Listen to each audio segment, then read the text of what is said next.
JPS Techno Courses Medical Coding, SAP FICO, SAP ABAP, SAP Security.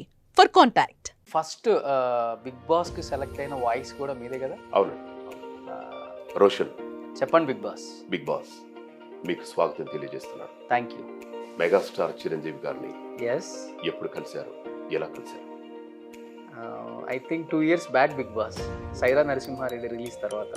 ఒకవేళ మనమైతే ఇలా present చేస్తాం. ఓకే, సో ఆ విధంగా ఉంటుంది అనమాట. సో అది బిగ్ బాస్ వాయిస్ విన్నప్పుడల్లా అనిపిస్తుంది, అరే మనం చెప్పాల్సింది ఇది అని చెప్పేసి. నేనే ఒక రేడియో చెప్తారు కదా, హలో 93.5. హాయ్ హలో నమస్తే good morning Hyderabad, you are tuning to super hits 93.5 red FM. This is your మామా Mahesh. You are tuning to super hits 93.5 red. వినండి వినండి ఉల్లాసంగా వచ్చా. వినండి నేను మీ మామా మహేష్.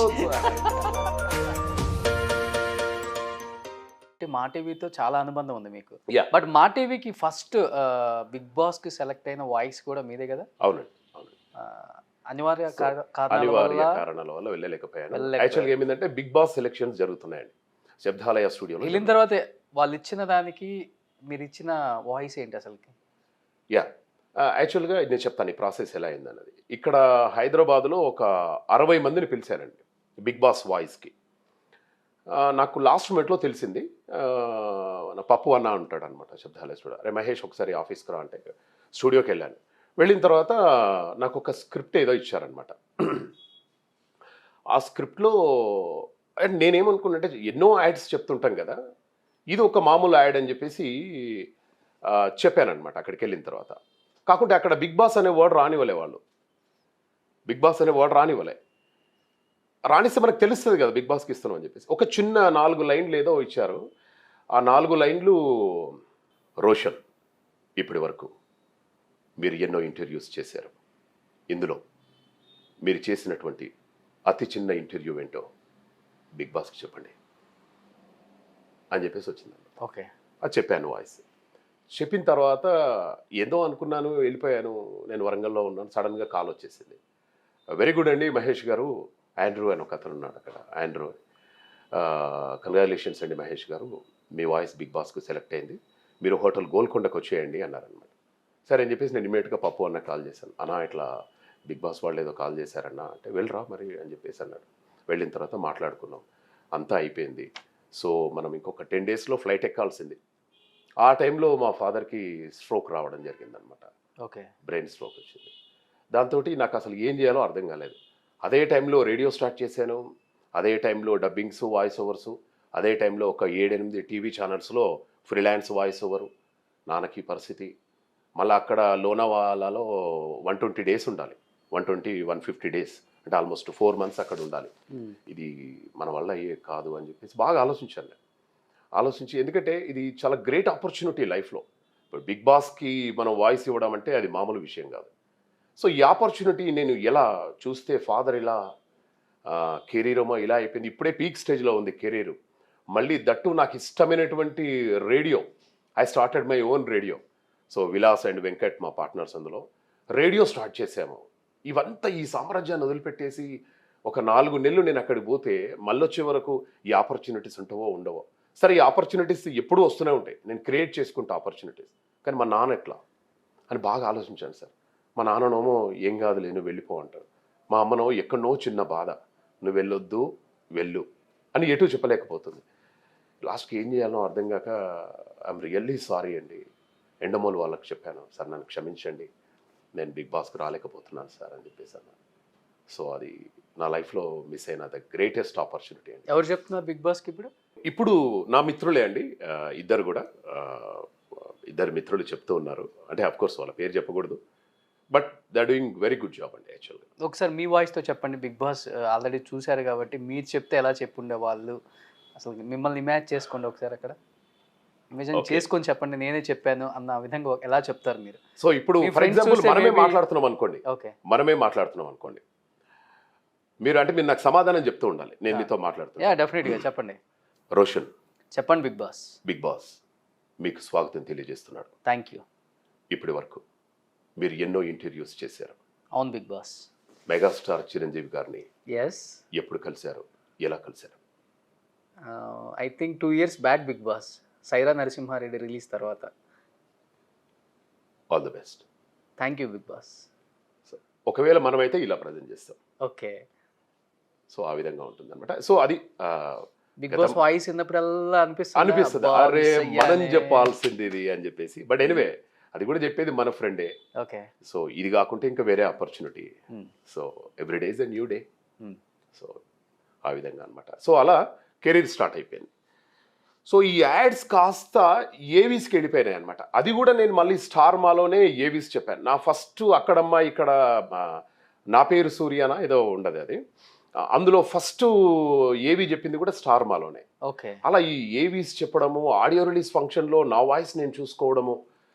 సుమా గారు అంటారు కదా, ఇప్పుడు ఒక స్పెషల్ ఏవి చూద్దామా అని రోషన్ అని చెప్పేసి అనగానే ఆ స్పెషల్ ఏవి ప్లే అవుతుంది. ఏవి ప్లే అవుతుంటే ఆ హాల్ అంతా పిన్ డ్రాప్ సైలెంట్. సో ఆ హాల్లో డైరెక్టర్స్ ఉంటారు, ప్రొడ్యూసర్స్ ఉంటారు, హీరో ఉంటారు, పెద్ద పెద్ద వాళ్ళు వచ్చి కూర్చుంటారు అక్కడ. సో అప్పుడు మనం కాస్త జాగ్రత్తగా మన స్టైల్, మన మాడ్యులేషన్ ఇవన్నీ కూడా చాలా జాగ్రత్తగా చెప్పాల్సి ఉంటుంది. జస్ట్ లైక్ మనం ఒక యాంకర్స్మే అక్కడ. సో అట్లా నేను ఆల్మోస్ట్ 1000 ఏవీస్ చెప్పానండి, 2000 ఏవీస్ చెప్పుంటాను. ఇప్పుడు ఎఫ్ఎం సార్ రన్ చేస్తున్నారా? అది నా డ్రీమ్ సార్ యాక్చువల్గా. ఓకే. నేను ఫస్ట్ 93.5 రెడ్ ఎఫ్ఎంలో ఒక 5 years చేశాను సార్. చేసిన తర్వాత నేనే ఒక రేడియో చెప్తారు కదా, హలో 93.5. హాయ్ హలో నమస్తే good morning Hyderabad, you are tuning to super hits 93.5 red FM. This is your మామా మహేష్. హే మామాస్ అండ్ మామీస్.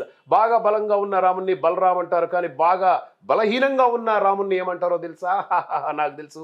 బాగా బలహీనంగా ఉన్నటువంటి రాముని విక్రమ్ అని చెప్పేసి అంటారు. 3 వారాలు వీక్ గా ఉన్న రాముని ఏమంటారో తెలుసా? త్రివిక్రమ్ అంటారు. You are tuning to super hits 93.5 red. వినండి వినండి ఉల్లాసంగా వినండి నేను మీ మామ మహేష్. అట్లా. సో అట్లా జోక్స్ అవి ఇవి అట్లా. కానీ నాకు ఒకటే ఒక రేడియో పెట్టాలనుకున్నాను సార్, రేడియో జాకీ చేసి. ఒక రేడియో అనేది ఒక వ్యసనం సార్ యాక్చువల్గా. ఒకసారి మనం రేడియోకి అలవాటు అయిపోయి కాలర్స్ తోటి ఇంటరాక్షన్, అసలు యాక్చువల్గా మీరు ఈ షోలో మీరు కాలర్స్ కనుక తీసుకున్నది ఉంటే అసలు కొన్ని వేల కాల్స్ వచ్చేది ఈరోజు మీకు. ఓకే. సో అట్లా నేను I started my own radio, Telugu NRI radio. Vilas అని నా బావగారు ఉన్నారు, వెంకట్ అని మా బావ. సో వాళ్ళందరూ సపోర్ట్ చేశారు. అందరు సపోర్ట్ తోటి ఇప్పుడు తెలుగు ఎన్ఆర్ఐ రేడియోని స్టార్ట్ చేశాము. 95 దేశాలకు టెలికాస్ట్ అవుతుంది సార్. అది సూపర్. 120 మంది ఆర్జేస్, 24/7 ఒక డ్రీమ్ ఫిల్ఫిల్ అయిపోయింది. కానీ కొంత ఫైనాన్షియల్గా ఇంకా స్ట్రగుల్ అవుతున్నాను రేడియో నడిపించడానికి. అంటే ఇప్పుడు హైదరాబాద్లో మనం ఏం మాట్లాడినామో అమెరికాలో అదే వినబడుతుంది, హైదరాబాద్లో మనం ఏం మాట్లాడామో సౌత్ ఆఫ్రికాలో అదే వినబడుతుంది. Wear ever you go in the world, anywhere any device. So అట్లా ఒక రేడియో స్టార్ట్ చేశాను. రేడియో బాగా నడుస్తుంది, కెరీర్ కూడా బాగుంది సార్. అంటే ఇంకా పెళ్లి కష్టపడి ఒక పెళ్ళి ఒకటే ఉంది సార్. ఆ పెళ్లికి డెఫినెట్గా మన మీరు అండ్ మన కురు అంతా కూడా డెఫినెట్గా రావాలి. పిలిస్తే సార్ మిమ్మల్ని వీళ్ళు కూడా ఎలా ఉంటారు సార్? లవ్ మ్యారేజా అరేంజ్డ్ మ్యారేజా? మామ వాయిస్ నచ్చి ఇష్టపడిన అమ్మాయిలు ఎంతో మంది ఉంటారు కదా. మోస్ట్లీ లవ్ అంటే లవ్ లో ఉన్నారు ఆల్రెడీ, అంతే కదా? తను కూడా డబ్బింగ్ ఆర్టిస్ట్. లవ్ లో ఉంటేనే కదా సార్ ఇంత హాయిగా ఇంత ఆనందంగా నవ్వుతూ ఉంటాము. లవ్ లో లేకుండా లవ్ మ్యారేజ్ ఉన్నాం అనుకో, డబ్బింగ్ కూడా సరిగా చెప్పలేవు, ఏదో ఒకటి సరేలే అని చెప్పేసి అలా కాదు. డబ్బింగ్ ఆర్టిస్టా లేకపోతే బయట వాళ్ళు బయట డబ్బింగ్ రాదు అసలు. అట్లా ఇంతమందికి డబ్బింగ్ చెప్పారు కదా మామ మహేష్ గారు. సో ఇంకా వీళ్ళకి చెప్పలేదు, సో డబ్బింగ్ కెరీర్లో నాకు కొంచెం లైఫ్లో ఫుల్ఫిల్ అవ్వలేదు, వీళ్ళకి చెప్తే బాగుండు అని ఎవరు ఉన్నారు బ్యాలెన్స్? ఇంకా ఉన్నారు సార్, సోను సూద్ ఉన్నారండి. ఓకే. అంటే అంతకంటే ముందు సోను సూద్కి చిన్న చిన్న ట్రాక్స్ ఏవో చెప్పాను, కానీ రియల్గా చెప్పలేదు. ఇప్పుడు ఆయన చేసే మంచి మంచి కార్యక్రమాలు ఉన్నాయి కదా, ఆయన మీద ఒక మంచి ఇంప్రెషన్ ఉంది నాకు. అరే అటువంటి వాళ్ళకి చెప్పాలి అనే ఉంది. బట్ ఇది ఈ ఫీల్డ్ ఎలా ఉంటుంది సార్ అంటే, I knew Born baby, just 7 years నా కెరీర్ స్టార్ట్ చేసి. ఈ 7 yearsలో లాక్డౌన్ 2 years పోయింది. అంటే 5 yearsలో నేను ఒక 700 సినిమాలు, కొన్ని వేల యాడ్స్, అలాగే కొన్ని వేల ఏవీస్, ఇవన్నీ చెప్పుకొని అంతో ఇంతో మా గురుగారు బ్లెస్సింగ్స్ కానివ్వండి, మా అమ్మా నాన్నల విషెస్ కానివ్వండి, ఈ ఫీల్డ్లో మంచిగా సెటిల్ అయ్యాను సార్. ఇంకా నేను ఎప్పుడు కూడా every day is the new day. ఇప్పుడు మీరు అడిగారు మహేష్ గారు which is your best dubbing అండి అని చెప్పేసి అన్నారు అనుకోండి, మై నెక్స్ట్ డబ్బింగ్ అండి అని అంటుంటాను. అంతే, ఇదంతా మర్చిపోతాం మనం. రేపు వచ్చే ఆపర్చునిటీని ఇంకా ఇంకా ఎలా బెస్ట్ అవుట్పుట్ ఇవ్వాలి అని చెప్పేసి ఒక వాయిస్ నమ్ముకొని. ఏమి లేదు సార్, మనకు డబ్బులు లేవు, ఏం లేవు. ఓన్ హౌస్ కొనుక్కున్నారు. యా, మీ అంతటా మీరు 5 years లో ఓన్ హౌస్ కనుక్కున్నారంటే గ్రేట్ అచీవ్మెంట్ కదా. 2 ఫ్లాట్లు కొన్నాడు సార్, ఒకటి కాదు. ఎక్కడెక్కడండి ఏరియాస్? అట్లా. సో అంటే కేవలం ఒక వాయిస్ మీదనే, అంటే దేని మీద మనకు నమ్మకం ఉండాలి సార్. ఫస్ట్ నమ్మకం లేని పని ఏది కూడా చేయకూడదు సార్. వాయిస్ అంటే ఇష్టం, దీని మీద నమ్మకం ఉంది, నేను రాణించగలను అనే ఒక బర్నింగ్ డిజైర్ ఉంది నాలోన. ఇప్పుడు ఇన్ని మూవీస్ చెప్పాను కదా, ఓకే మర్చిపోతాను వీటిని. రేపు ఏం చెప్పాలి, వచ్చిన ఆపర్చునిటీస్ని గ్రాప్ చేసుకుంటూ వెళ్ళిపోవడమే. ఒక్కొక్కసారి వాయిస్ సెలెక్ట్ అవుతుంది ఒక విలన్కి, ఒకటి సెలెక్ట్ కాదు, నో ప్రాబ్లం. బిగ్ బాస్ పోయింది, నో ప్రాబ్లం, రేపు ఇంకేదో ఉంది నా కోసం అని రేపటికి భవిష్యత్తుకి నేను ప్రణాళికలు వేసుకునేవాడిని సార్. గతం నేను ఎప్పుడు పట్టించుకోను, అలా ఏదో ముందుకు సాగుతున్నాను సార్. సూపర్, నిజంగా so happy sir. I'm really so happy today sir. So అంటే లైఫ్లో ఏదో సాధించాలని ఎక్కడి నుంచో వచ్చి 5 yearsలో అంటే గ్రాడ్యువల్గా ఇంత మీరు పెరుగుతూ అట్ ది సేమ్ టైం మీ కెరీర్ని కూడా బిల్డ్ చేసుకుంటూ వచ్చారు కదా సార్. చూడండి, డబ్బింగ్ చెప్పి 2 ఫ్లాట్లు కొనేసారు హైదరాబాద్లో. ఇంకొక 5 years డబ్బింగ్ చెప్తే బట్ నాకు ఇందులో నాకు చాలా సహకరించారండి.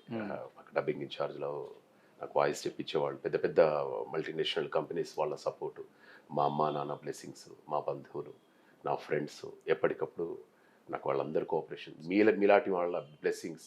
అంటే ఇప్పటివరకు నేను ఎక్కడ ఇంటర్వ్యూ చేయలేదండి, యాక్చువల్గా చేయాలని నేను కూడా ఎప్పుడు అనిపించలేదు. బట్ ఎందుకో లేకుండే, బట్ ఎందుకో నాకు హ్యాపీ అనిపించేసింది మీ దగ్గర నుండి కాల్ రాగానే. సరే హ్యాపీగా ఎప్పుడు కనబడలేదు కదా, మనం కూడా కనబడదాం ఒక్కసారి అని చెప్పేసి.